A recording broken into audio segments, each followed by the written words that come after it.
une excellente année universitaire. Et mon message va dans un seul sens, c'est qu'on continue à travailler pour le développement de notre université.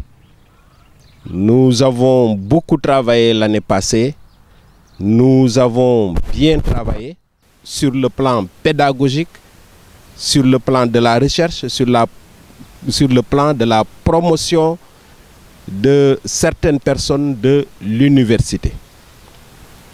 Et cela ne peut être obtenu qu'en travaillant régulièrement, qu'en croyant à notre université. Les UFR ont beaucoup travaillé, l'administration a beaucoup travaillé, tous les secteurs ont bien travaillé et cela a donné des résultats.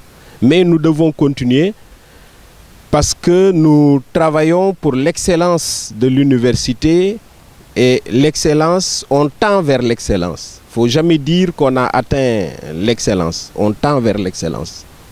C'est comme la règle mathématique qui tend vers l'infini, on ne l'atteint pas. Mais chaque jour, nous devons œuvrer pour l'excellence. Si on le fait, on a de bons résultats. L'un des résultats les plus satisfaisants, c'est le déroulement quasi normal de l'année universitaire. Et ça, c'est extrêmement important. Très difficile à obtenir. Je pense que nous faisons partie des universités qui l'ont réussi au Sénégal, en Afrique. Parce que c'est un problème africain. Nous l'avons réussi. L'année s'est bien déroulée. Presque tous les examens ont eu lieu à date échue. Il reste quelques règles qu'il faut appliquer pour qu'on normalise totalement.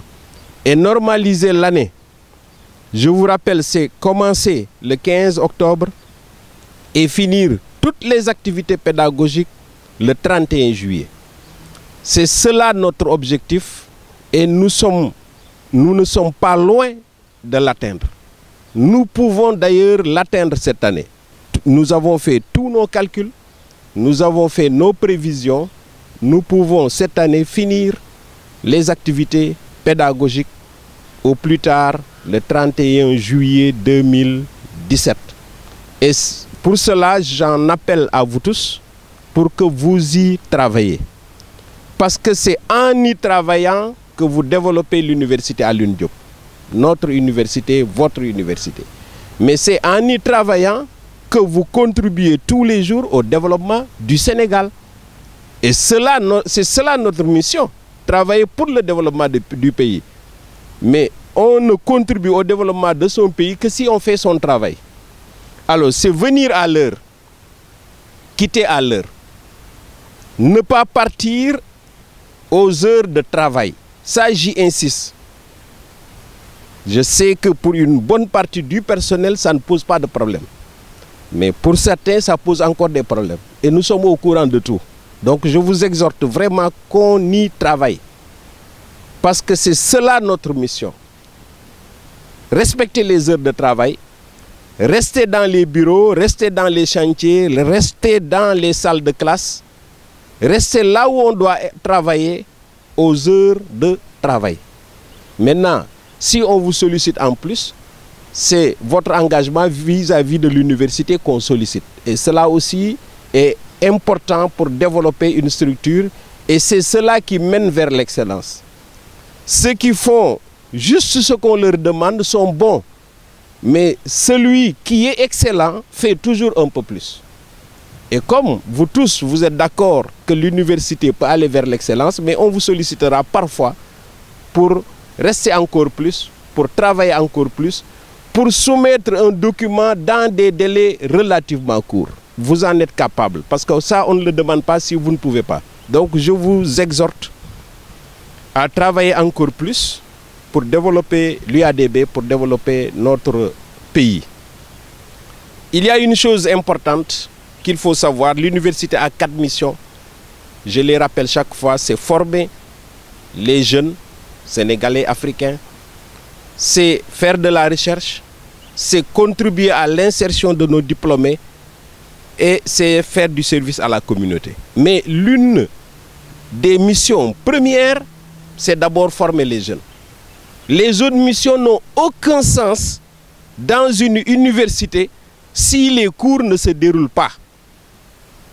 C'est-à-dire recherche, service à la communauté, insertion, n'ont pas de sens dans une université s'il n'y a pas de formation des jeunes. Donc la mission première sur laquelle vous devez vous concentrer, c'est le déroulement normal des activités pédagogiques. Et ça, j'en appelle à vous tous. Ce ne sont pas seulement les enseignants qui le font. Ce ne sont pas seulement les directeurs du FR qui le coordonnent. Ce n'est pas seulement le vice-recteur études ou le vice-recteur IREP qui doit s'y investir. C'est nous tous.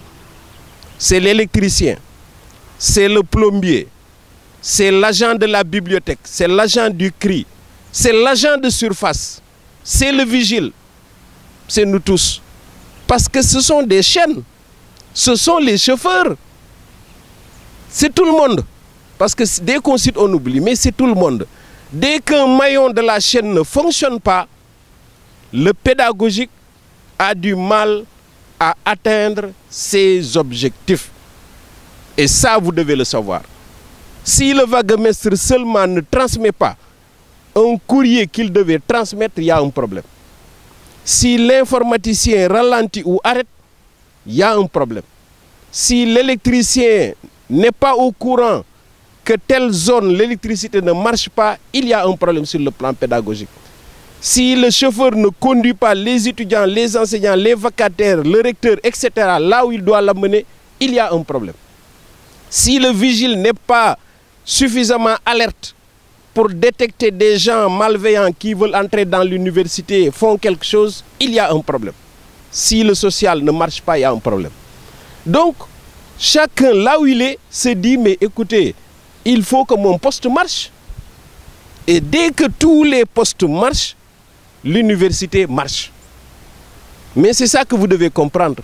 Du recteur à l'agent de surface, ce sont des postes occupés par des gens qui sont tous importants pour l'université. Et ça, j'y insiste. Tout le monde est important pour l'université. D'ailleurs, personne n'est plus important que l'autre. Donc, respectons-nous entre nous. Faisons tout pour que les gens soient dans de bonnes conditions de travail. Faisons tout. Le recteur, les vice-recteurs, le secrétaire général, les directeurs du FR, les directeurs centraux, faisons tout pour que les agents soient dans de bonnes conditions. Signalons les difficultés des agents. Mais il faut aussi qu'on mette toutes les règles pour que les gens travaillent. Travaillent dans le sens que nous avons défini ensemble, développer l'université, atteindre l'excellence. On n'est pas loin de cela. On est dans la marche de l'excellence. Nos résultats sont très bons, parfois même excellents, mais nous devons continuer. Alors donc, à l'entrée, avec cette rentrée universitaire, je ne peux que vous exhorter à travailler, continuer à travailler. Il ne faut jamais dire c'est suffisant, c'est bon, on a 75% de taux de ceci, cela, c'est bon. Non, c'est pas bon. L'autre jour, on m'a donné un chiffre quelconque, on m'a dit 68% sur l'université. J'ai dit, mais 68%, vous applaudissez, mais moi, je ne suis pas satisfait. Moi, je ne veux pas dans cette université un résultat inférieur à 75%. Je ne veux pas ça. Le résultat des chauffeurs doit être de 80%, 85%.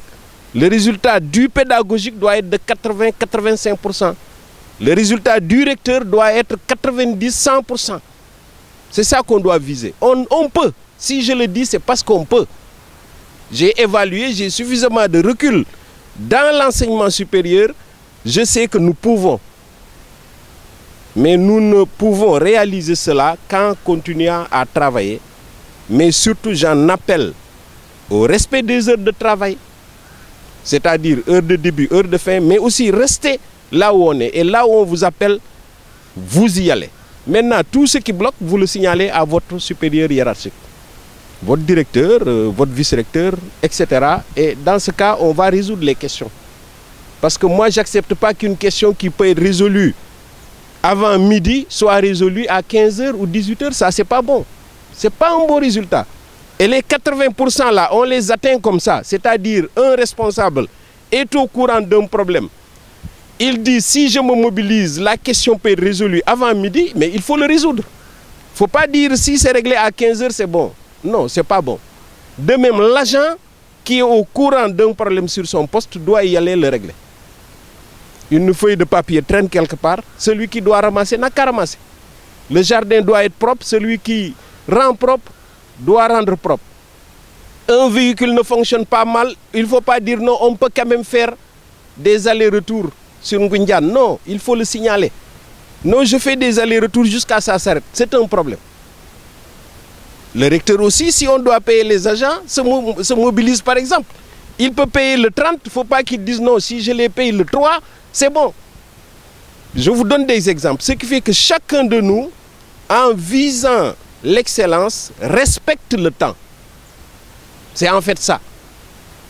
Nous avons pas mal sillonné le monde et moi, je retiens que ce qui fait que les autres devancent l'Afrique, ce n'est que l'organisation, le respect du temps. Le cerveau est le même partout. Les méthodes de faire sont généralisées, mondialisées. Mais nous avons encore des problèmes avec le temps. Et dès que vous respectez le temps, vous devancez l'autre. Non, dès que l'UADB respecte le temps, fait les choses dans les délais et dans la qualité, vous devancez tout le monde. Alors, respect du temps. La deuxième chose maintenant, c'est avoir envie de bien faire. Mais tout ce que je disais rejoint avoir envie de bien faire. C'est-à-dire, quand vous faites quelque chose, ne vous dites pas si le résultat est moyen, c'est OK. Parce que j'ai fait ce que j'avais à faire. Non, envie de bien faire. C'est ça que je vous exhorte à retenir sur votre poste. Faites ce qu'il faut faire, mais ayez envie de bien faire. Faites tout pour avoir le meilleur résultat. Nous, on est là à l'écoute. On n'est pas à l'écoute d'une seule personne ou d'un groupe de personnes. On est à l'écoute de toute la communauté de l'université. Étudiants, PATS, pairs. Signalez les difficultés, on les résout. Ce qu'on attend de vous, c'est de bien faire. Je vous remercie.